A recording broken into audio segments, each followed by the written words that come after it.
दोस्तों, किसी ने सही कहा है कि आवाज ऊंची हो तो कुछ लोग सुनते हैं, लेकिन अगर बात ऊंची हो तो बहुत सारे लोग सुनते हैं। नमस्कार दोस्तों, एक छोटी सी कहानी।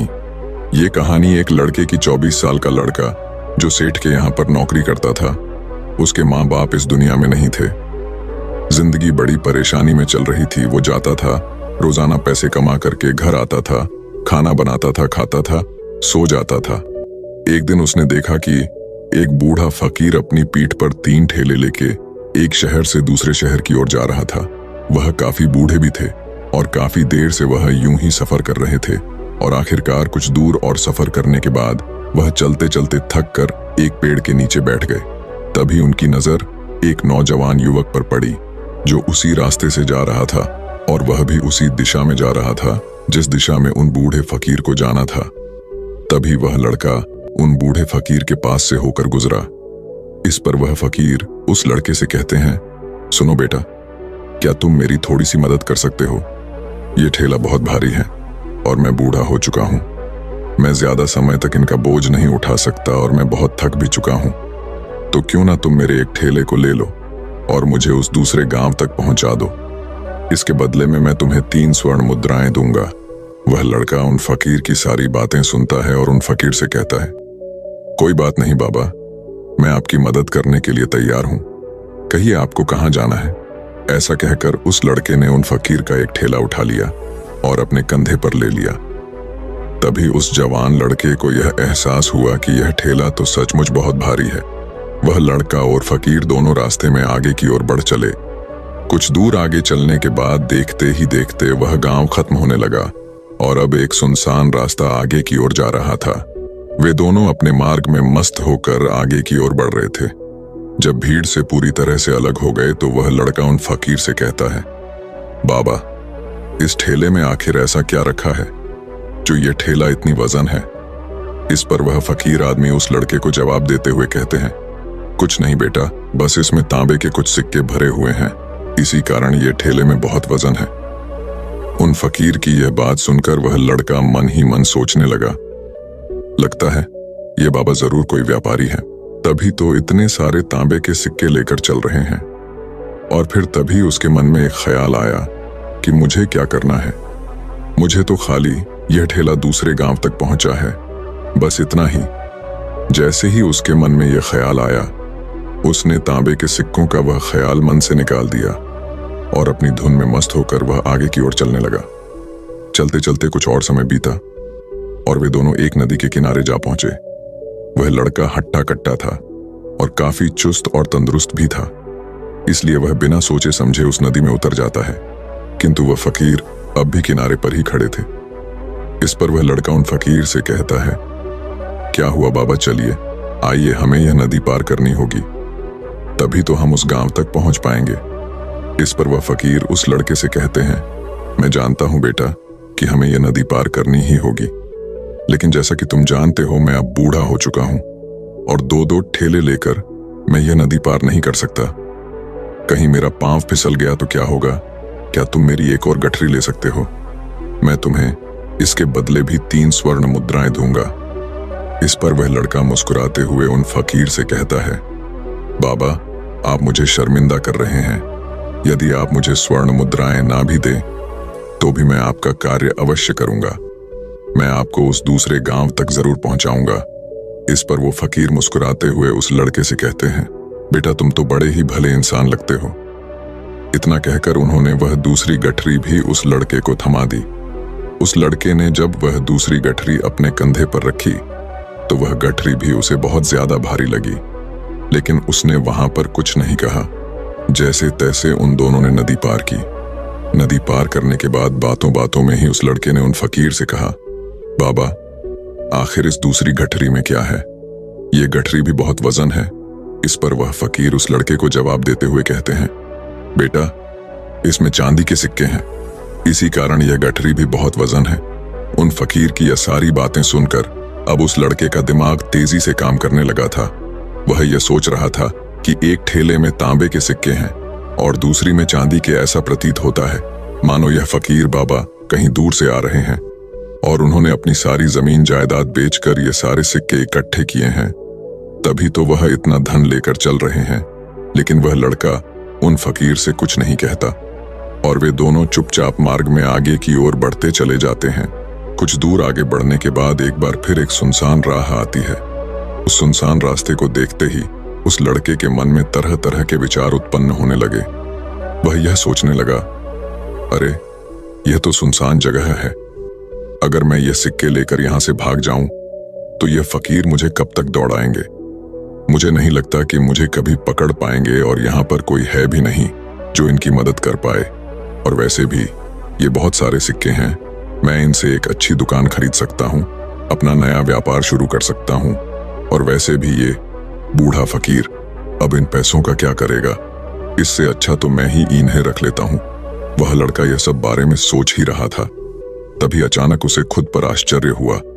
अरे मैं यह क्या सोच रहा हूँ, ये फकीर बाबा न जाने कहां से आ रहे हैं और क्या कूच करके इन्होंने इतने सारे पैसे इकट्ठा किए होंगे। मुझे इनका फायदा नहीं उठाना चाहिए।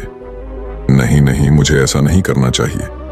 उसने कुछ देर के लिए तो अपने मन के विचारों को काबू कर लिया, लेकिन कुछ देर बाद उसके मन के विचार उस पर देखते ही देखते हावी होने लगे।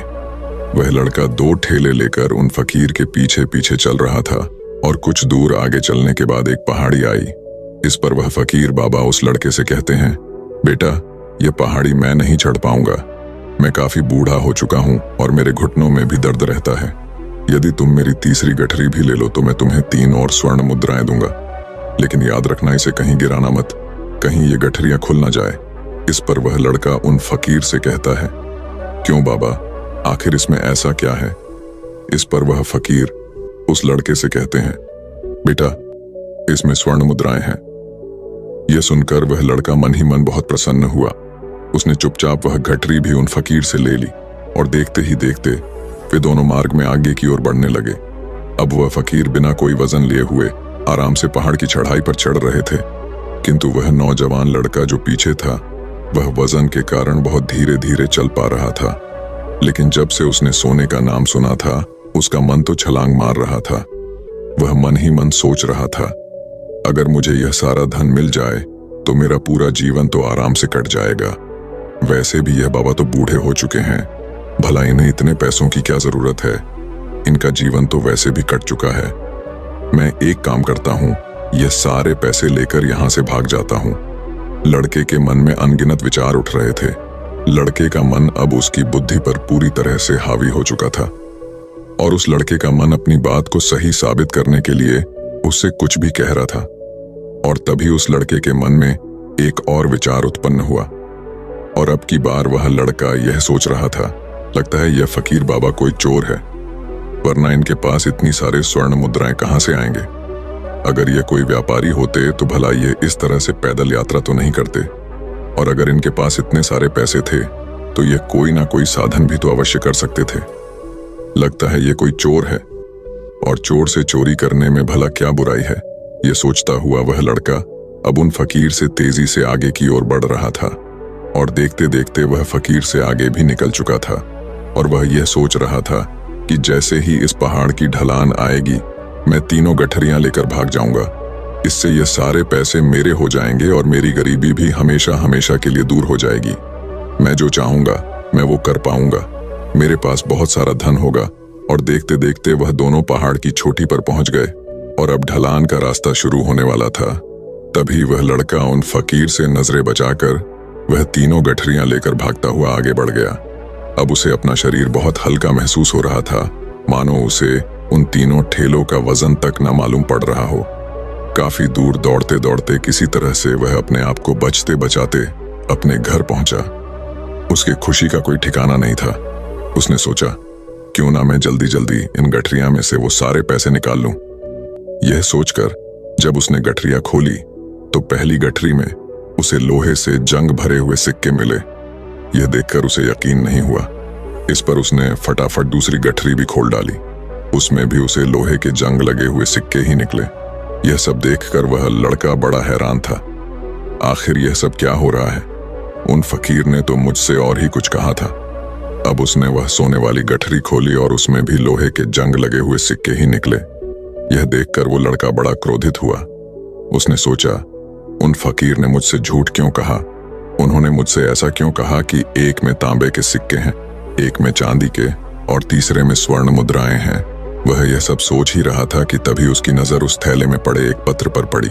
उसने वह पत्र उठाया और उस पत्र में लिखा था, यह पूरा नाटक ईमानदार व्यक्ति की खोज करने के लिए रचा गया है और मैं इस राज्य का राजा हूं।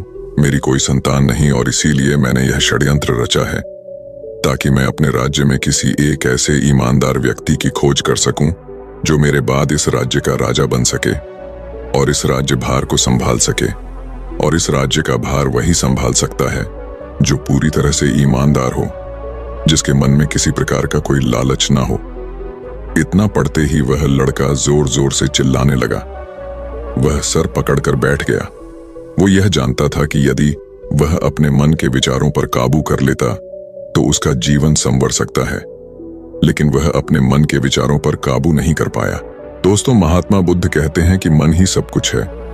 आप जो सोचते हैं वही बनते हैं, इसलिए आपका सबसे बड़ा दुश्मन भी आपको उतना नुकसान नहीं पहुंचा सकता जितना कि आपके मन के यह अनियंत्रित विचार पहुंचा सकते हैं। महात्मा बुद्ध कहते हैं, अपने भीतर ध्यान से देखो। हमारे भीतर जो विचार चल रहे हैं वही विचार शब्द बनते हैं और शब्द कर्म के रूप में प्रकट होते हैं। बार बार दोहराने पर कर्म बर्ताव में बदलता है और धीरे धीरे समय के साथ बर्ताव चरित्र में परिवर्तित हो जाता है और यही चरित्र हमारे भाग्य का निर्माण भी करता है। इसलिए हमें हमेशा अपने विचारों के प्रति सजग होना बहुत आवश्यक है। हमें जागरूक होना बहुत आवश्यक है। हमें यह जानना जरूरी है कि हमारे मन में किस प्रकार के विचार आ रहे हैं।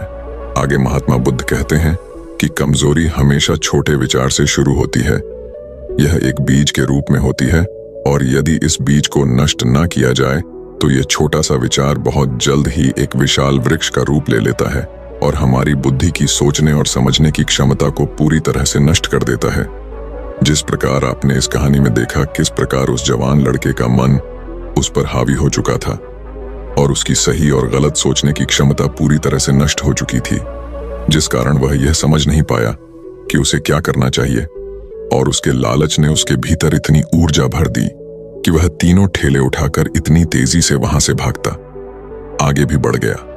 इसीलिए जब आपके मन में पहली बार कोई गलत विचार उत्पन्न हो तभी उसे जड़ से उखाड़ देना चाहिए, अन्यथा वह विशाल वृक्ष का रूप लेगा और आपको किसी न किसी गलत राह पर वह ढकेल ही देगा। आप चाहकर भी उसे रोक नहीं पाएंगे। लेकिन अब आपके मन में यह प्रश्न उठ रहा होगा कि हम भला अपने मन के विचारों को कैसे नियंत्रित करें। हमारा मन तो इतना चंचल है, वह इतना शक्तिशाली है कि वह हम पर हावी हो ही जाता है। हम चाहकर भी उस पर नियंत्रण नहीं कर पाते।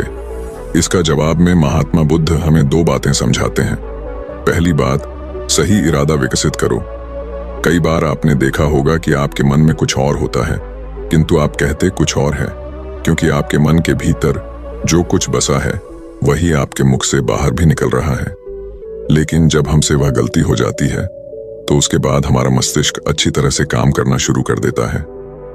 हमारे सोचने और समझने की क्षमता एक बार फिर से जागृत हो जाती है और ऐसी अवस्था में हमें यह एहसास होता है कि हमसे गलती हो गई है और फिर हमारा मन दुखी हो जाता है।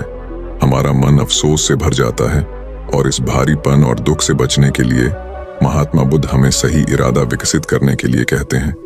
इसके लिए जब भी आप कोई कार्य करने जा रहे हो तो सबसे पहले आपको यह खुद से पूछना चाहिए कि जो कुछ भी मैं करने जा रहा हूं इसके पीछे मेरा इरादा क्या है। क्या मैं दूसरों को दुख पहुंचाना चाहता हूं या दूसरों को नीचा दिखाने जा रहा हूं या मुझे खुद को ऊपर उठाना है। खुद से सवाल कीजिए, खुद को जागृत कीजिए।